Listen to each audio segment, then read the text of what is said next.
A Galaxy Next Door. Otonari ni Jinga, or A Galaxy Next Door, is based on Jidou Amagakure's A Galaxy Next Door, Otonari ni Jinga, manga, and streams on Crunchyroll on Saturdays. Synopsis. Ever since their father died, Ikaro Kuga has struggled to support his two younger siblings on nothing but a small inheritance and his passion for drawing manga.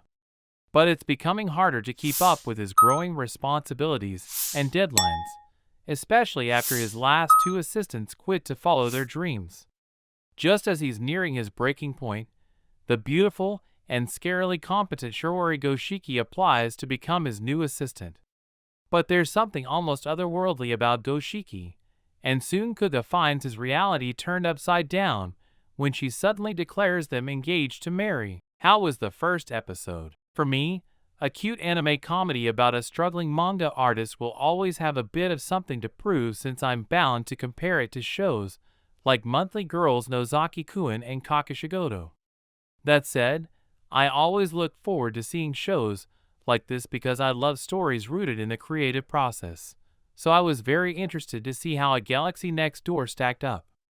After watching this premiere, I can tell you that it is exuding all of the wholesome vibes that are practically a prerequisite this season, though I thought that a show about a cute artist's assistant who is also a space alien would be, I dunno, less bland. Maybe chill is the right word that I'm looking for, rather than bland.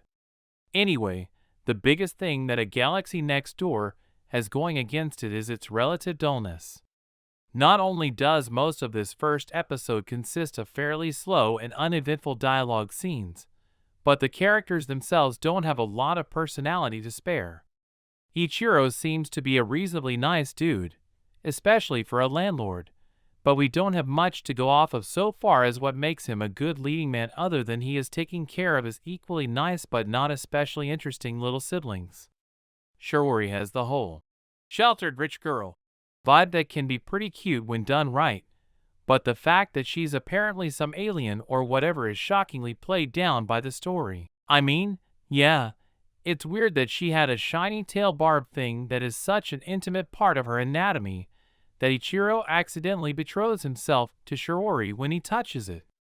Still, you'd think that the two of them accidentally miscommunicated something about a page layout for how little impact the moment has.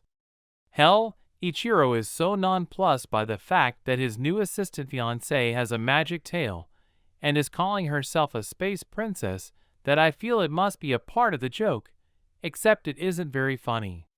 It isn't much of anything, really. Maybe this is one of those series that will grow on you over time, but given how many excellent and funny rom-coms we've got this season, I'm struggling to see why I would choose A Galaxy Next Door over any of its competition. Characters. I believe the most unrealistic thing about A Galaxy Next Door isn't the beautiful, alien princess who one day shows up to help a manga artist with his work and decides they are engaged after he touches her. Thorn. Rather, it's the fact that an apartment building landlord, who is also a serialized manga artist, doesn't make enough money to support a family of 3. I'm joking, but it's hard to believe that money is an issue for Ichiro, given his affluence as seen through his studio and the apartment's shared kitchen. However, that's not to say he isn't struggling. Trying to raise 2 kids alone while doing a full-time job, especially one with lots of overtime, is life on hard mode. Doing the work of 2 additional people, in addition to your own because both of your assistants quit, is just asking for a nervous breakdown. So, it's easy to see why Shiori entering his life is a godsend. Having someone competent to back him up provides a huge relief. But the real problem with Ichiro is that he takes on too much responsibility, even when there are other options. While he may complain about money, he used to pay the wages of 2 assistants. Without them, he could afford to hire help, even if it's not for his work, but for taking care of his siblings. Having someone drop by after school to make them, and him, a healthy meal would do wonders for everyone involved. This episode also sees Shiori calling him out on his bad habit, leading him to humble himself and ask her to work overtime to help him meet the deadline. His attitude of I'll make it work somehow, is an optimistic starting point, but he needs to learn when to delegate. When two elementary school children see that their lifestyle is unsustainable, it's time to wake up and make some changes. Luckily, it looks like Shiori will be a good influence on Ichiro. She can easily do the work of two people without stressing herself. Also, her knowledge of his style means she needs very little oversight, so he can focus on being an artist rather than a manager. To be frank, it didn't need to be supernatural. As for the whole supernatural aspect of the story, it seems pretty meaningless at this point.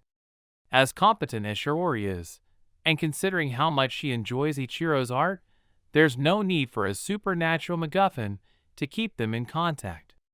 Ichiro would be a fool not to hire her full-time immediately, and it's not exactly unusual for a romance to develop when working closely together. I wonder why anything supernatural was included at this point. Voice actors. Yu Wakui plays as Shiori Goshiki. If you remember her from Aikatsu, she acted as Summer Hikami. Taku Yashiro also acts as Ikira Kuga, my beloved Sanosuke Sagara from Rurouni Kenshin. We also have Rina Indu and Maria Naganawa as Ikira's siblings, and some other voice actors as supporting roles that didn't catch my eyes, though I might change my mind in coming episodes. All in all, this is still a decent slice of life romance that could have a lot of heart in it. If that's your thing, by all means, check this one out. Thank you for subscribing to the channel and liking the video.